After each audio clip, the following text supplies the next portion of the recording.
Welcome. If this is your first time, I'm Kyle. I am one half of the Wandering Shores. So my wife Michelle and I love to boondock, and we love to find free or very inexpensive camping options across the country, and we've shared a lot of those with you over the years. We've got a website, thewanderingshores.com, so if you haven't checked that out, we'd appreciate you taking a look at that. There is an interactive map where you can see all of the campsite reviews we've done, but this time we're just outside Amarillo, Texas, and for a point of reference, this is April 4th, 2025, and we are at Buffalo Lake National Wildlife Refuge. We can't wait to show you what this has to offer, and you won't believe how much it costs. Okay, here we are. We are turning off of 167 here in Umbarger, Texas, and we're entering the wildlife area. As you'll see here, there is an automatic locking gate. We're going to show you a little bit about that and explain to you, but this sign says it's open from 8 a.m. to 8 p.m. every day of the year. So as you drive into this wildlife area, you will see that it's a little deceiving because it's called Buffalo Lake. The lake has actually been dried up since the 1970s, so we're looking at 50 years of growth in what used to be the old lake bed. So if you're coming here thinking you're going to get a lot of water views, that's just not going to happen. It's more about the wildlife. If you are into birding, if you're into wildlife, I've seen a lot of deer while we've been here, but that's what you're going to find. You're not going to be able to fish. You're not going to find a whole lot of wildlife that, you know, is predominantly found around water. But as you drive in here, probably no more than a 1/10 of a mile back, you're going to see this little entry kiosk, and I'm going to pull over here and show you a little bit of the information there, and that's also where the automatic gate is. So I'll be right back. Okay, we're here at the kiosk. There's obviously some information placards hanging on the wall about the history of Buffalo Lake, etc. I'll let you guys check that out when you come. But what you'll find here is you'll find a sign-in sheet, and everybody has to sign in even if you're not staying overnight, as well as envelopes. So here's the deal. This campsite is $2. Yes, $2 per night. Now, there are no hookups, but it is very, very peaceful. I'll show you here the sign. There is a 7-day stay limit, so be cognizant of that. And it's $2 per day per vehicle, whether you're just visiting or if you're camping as well. The automatic gate is 8 to 8. Now, one thing about the automatic gate, I saw some reports on Campendium and some of the other sites that during the winter they actually close the gate at 6 p.m. I don't know if that's true. These look like permanent signs, so I'm thinking that it closes at 8 all year round, but I could be wrong. It does look like there's a little, it looks like there's some information that could have been screwed in on top of this 8 saying 6. But be advised, it either closes at 8 or at 6, depending upon when you're here. I don't know what they consider winter. So, this is April. So if this is considered spring, then that would be why the gate is open at 8 or closes at 8. I think that's the big issue. The other thing, from what we can tell, and you'll see when we drive up here in a minute, while the gate closes at 8, I think you can leave after that, because there is no gate on the outgoing traffic. You can't drive in that way because there's the spike strips there, but you can drive out after 8, but you can't drive in. And I think that's key, because for those of us like us that like to get up real early in the morning and hit the road on a travel day, I was at first thinking we had to wait till 8 a.m. in order to leave, but now I don't think that's true. I think you can actually leave anytime you want, but getting back in, at least with a vehicle, is you're restricted to 8 p.m. So let me take you a little bit further here, and then I'll take you down and show you the campsites. And then, as we always do, I'm going to take you inside on Google Maps. I'm going to show you some of the resources available in the area. Things like where can you get water, are there any dump stations available, groceries, laundry, mail, all of those things. I'll take you in and show you that on a Google maps overview as well. But first I'm going to take you down here. I'll show you the drive-in. So from the main road, this is about 1/10 of a mile back, and then from here back to the campsites, there are 18 of them. Some of them, and I'll show you, might be a little hard to get a camper into because of some of the overgrowth in the trees, but I'll show you those as we get down there. But from here down to the campsite, you're looking at probably 1/2 mile to 3/4 of a mile.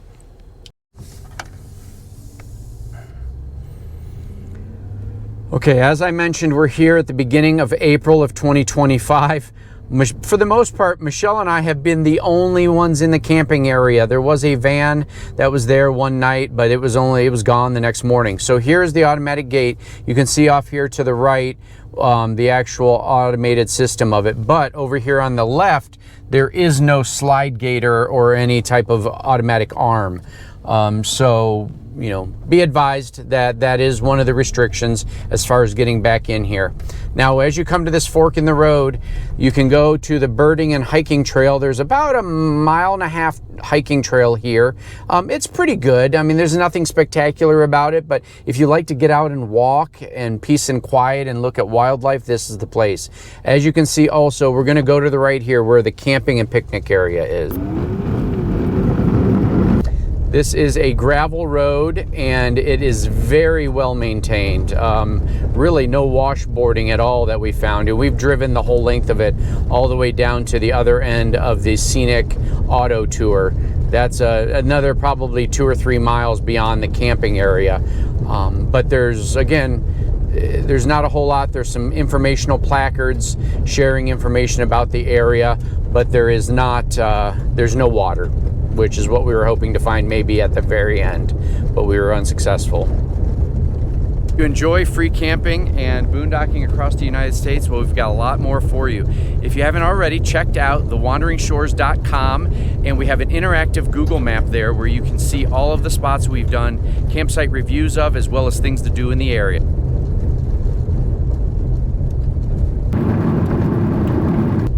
As you're coming in, you're going to see these big concrete blocks that are built into the road with the little speed nubs on them. I'm not exactly sure what those are or what they were ever used for, but there's about 4 of them as you're driving down this road. If any of you know what those were possibly originally for, please put in the comments section. But yeah, they've got like little speed knobs on them, but they're just concrete blocks. Okay, the first intersection you're going to come to is the camping area. You're going to want to turn left right here at this intersection. You can see that the auto tour road continues on. It's closed from 8P to 8A, but you turn left here to go to the camping area. And I can imagine that back in the 1960s and 70s when this place had water, it was hopping. But nowadays, you know, one of the reviews I saw on Campendium said that a local here comes here all the time and he's never seen any more than like 4 RVs in the 18 spots total.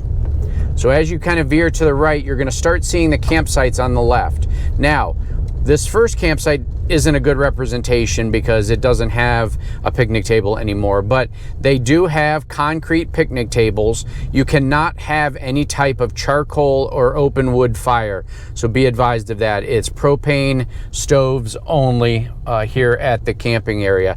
There is a 2-volt toilets right here. Now, as far as when we're here, those 2 are actually locked, but the 2 down at the other end. But as you can see here, and I'm gonna put you out the window to give you a better idea of what these campsites look like, you basically can just pull forward into them, or preferably most RVs are gonna back into them, and then that way the campsite and with the picnic table is on the business side of the RV.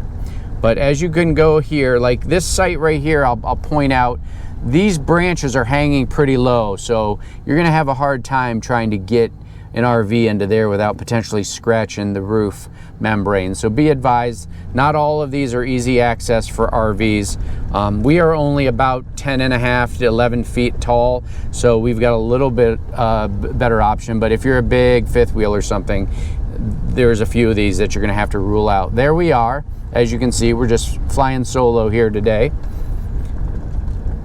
But so in this first section, there are 12 sites, all accessible. All that area back there in the old marsh used to be water, which would have been fantastic, but it probably would have been so busy that we wouldn't be able to find a spot.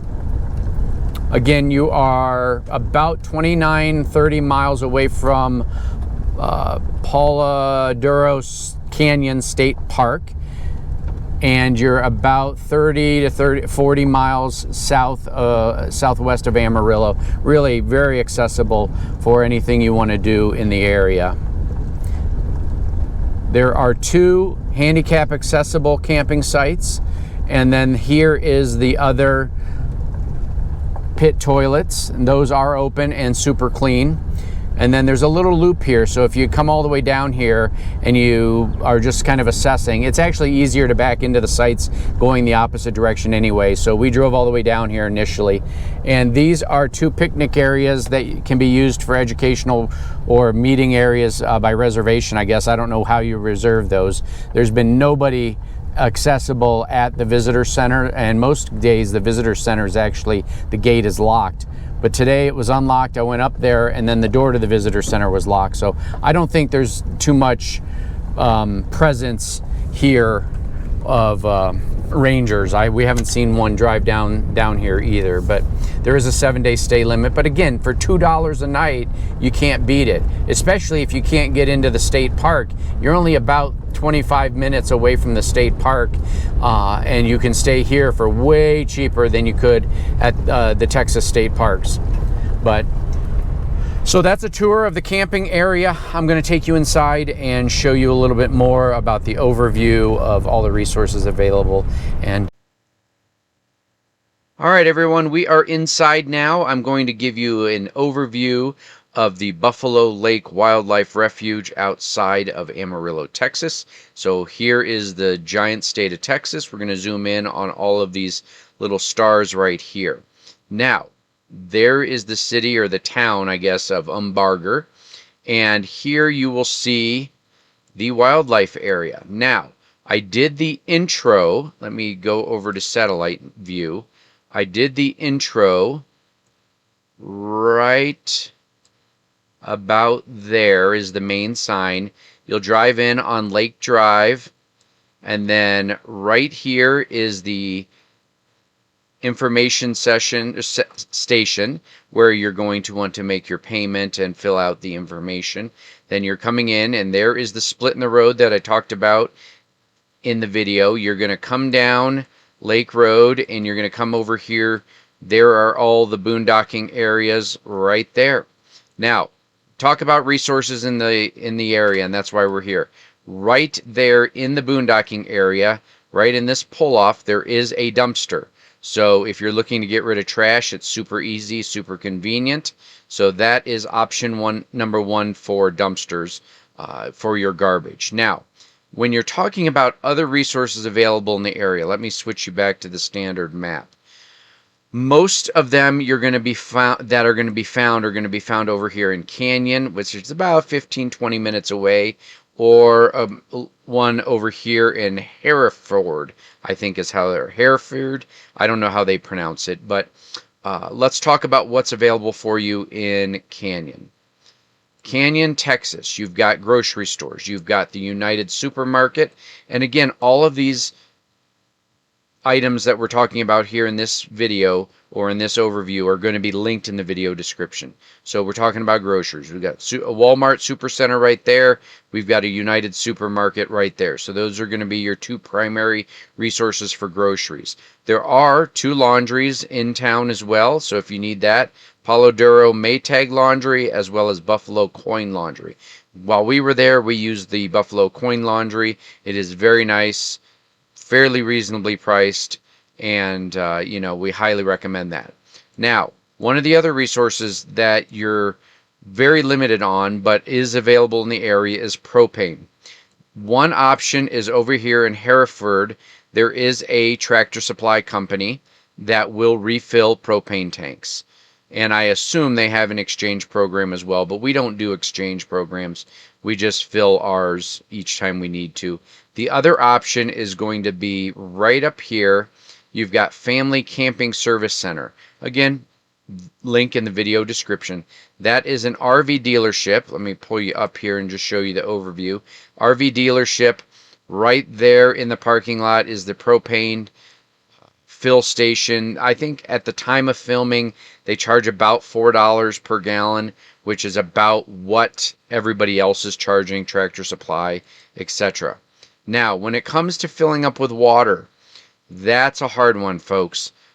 For us, we had some water when we got there, but if we needed any while we were there, we needed to do it while we were on a run up to Amarillo.